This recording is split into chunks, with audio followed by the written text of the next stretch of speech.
నీళ్ళు ఫిల్టర్ అయ్యే కదా అని తెగ తాగేస్తున్నారా? ఆ తెల్లగా మెరిసిపోయిన నీళ్ళు చూసి క్లీన్గా ఉన్నాయనుకుంటున్నారా? ఆగండి బ్రో. ఆ ఫిల్టర్ నీళ్లు మీ బాడీలో ఉన్న బలాన్ని ఎలా లాగేసినా తెలిస్తే షాక్ అవుతారు. మరి నీటిలో మన బాడీకి కావాల్సిన కాల్షియం, మెగ్నీషియం లాంటి మినరల్స్ ఉంటాయి బ్రో. కానీ ఈ ఆరో ఫిల్టర్లు ఏం చేస్తాయో తెలుసా? ఆ మురికితో పాటు మన ఒంటికి కావాల్సిన మంచిని కూడా బయట పంపేస్తాయి. అంటే నువ్వు తాగుతుంది మినరల్ వాటర్ కాదు, డెడ్ వాటర్.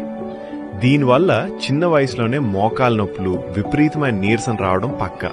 నీ బాడీలో మినరల్స్ లేకపోతే నీ ఇమ్యూనిటీ సిస్టమ్ ఫ్యూజ్ అవుట్ అయిపోద్ది బ్రో. అందుకే వీలైతే ఆ నీళ్ళని మట్టి కుండలో పోసి తాగండి, లేదా రాగి చెంబు వాడండి. చచ్చిన నీళ్ళకి మళ్లీ ప్రాణం వస్తుంది. లాజిక్ మిస్ అవ్వకండి బ్రో. టెక్నాలజీ ఆరోగ్యాన్ని ఇస్తుంది అనుకోకండి, అది కేవలం సౌకర్యాన్ని ఇస్తుంది. మరి మీ ఇంట్లో వాడేది మట్టి కుండనా లేక ఫిల్టరా? కామెంట్ చేయండి.